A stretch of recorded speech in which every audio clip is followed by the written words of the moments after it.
मोहम्मद नवाज ने भारतीय बॉलर्स को तख्ता मश्क बना लिया। एशिया कप के सुपर 4 मरहले में जारहाना बैटिंग से मैच जितवाने में अहम किरदार निभाया। 2 छक्कों और 6 चौकों की मदद से 20 गेंदों पर 42 रन की बरकरफ्तार इनिंग्स खेली और मैच के बेहतरीन खिलाड़ी करार पाए। मोहम्मद नवाज ने भारतीय बॉलर्स को तख्ता मश्क बना लिया। एशिया कप के सुपर 4 मरहले में जारहाना बैटिंग से मैच जितवाने में अहम किरदार निभाया।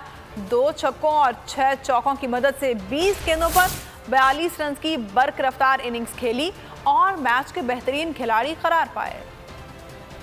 मोहम्मद नवाज ने भारतीय बॉलर्स को तख्ता मश्क बना लिया। एशिया कप के सुपर 4 मरहले में जारहाना बैटिंग से मैच जितवाने में अहम किरदार निभाया। 2 छक्कों और 6 चौकों की मदद से 20 गेंदों पर 42 रन की बरकरफ्तार इनिंग्स खेली और मैच के बेहतरीन खिलाड़ी करार पाए। एक बार फिर नंबर 1।